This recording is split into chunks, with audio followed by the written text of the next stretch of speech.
রাত 12টার পর ওই জঙ্গলে কেউ গেলে ফিরে আসে ঠিকই, কিন্তু সে আর আগের মতো মানুষ থাকে না। আমি তখন নতুন কাজ পেয়েছি, একটা গ্রামের স্কুলের শিক্ষকতা। গ্রামটা শহর থেকে অনেক দূরে, আর তার পাশে একটা গভীর ঘন জঙ্গল। গ্রামের লোকেরা ওই জঙ্গলে গিয়ে অদ্ভুত সব গল্প বলতো। প্রথমে আমি সেগুলোকে হেসেই উড়িয়ে দিতাম, কিন্তু একদিন সব কিছু বদলে গেল। সেদিন স্কুল থেকে ফিরতে একটু দেরি হয়ে গিয়েছিল। শর্টকাট হিসেবে জঙ্গলের ভেতর দিয়ে যাওয়ার সিদ্ধান্ত নিলাম।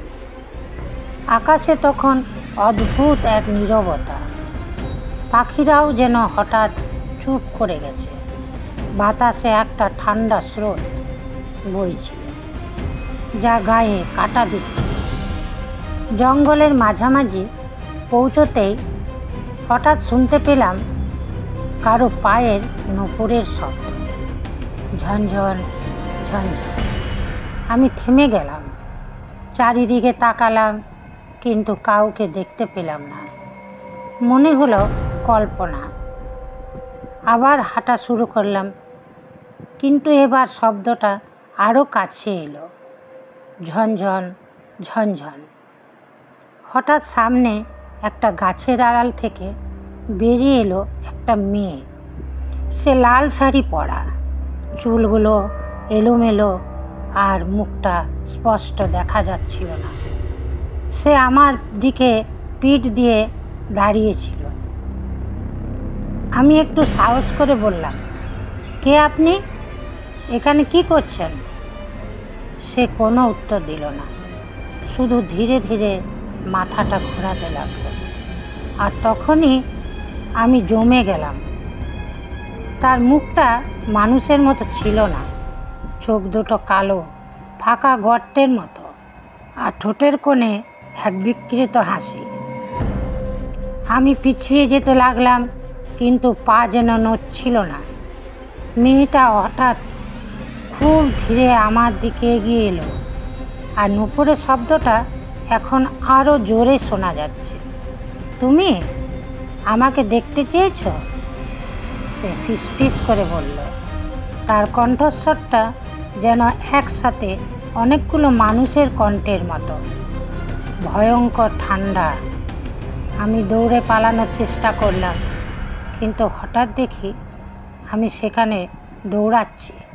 চারদিক একই রকম, যেন জঙ্গলটা আমাকে আটকে রেখেছে। হঠাৎ পেছন থেকে ঠান্ডা একটা হাত আমার কাঁধে পড়ল।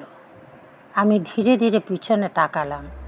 সে একদম আমার পেছনে দাঁড়িয়ে, তার মুখটা এখন আমার একেবারে কাছে। তার নিঃশ্বাসে একটা পচা গন্ধ। আমাকে ছেড়ে যেও না, সে বলল। আমি চিৎকার করে উঠলাম। তারপর আর কিছু মনে নেই। পরদিন সকালে গ্রামের লোকেরা আমাকে জঙ্গলের ধারে অজ্ঞান অবস্থায় খুঁজে পায়। আমি জ্ঞান হারার পর সব কিছু বললাম। তারা একে অপরের দিকে তাকালো।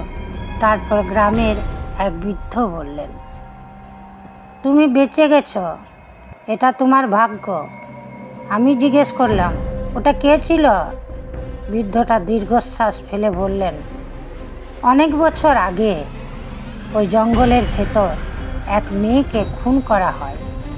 সে তার প্রেমিকের জন্য অপেক্ষা করছিল, কিন্তু ছেলেটা তাকে ঠকিয়ে অন্য কাউকে বিয়ে করে। সেই দুঃখে মেয়েটা নিজেই গলায় দড়ি দেয়।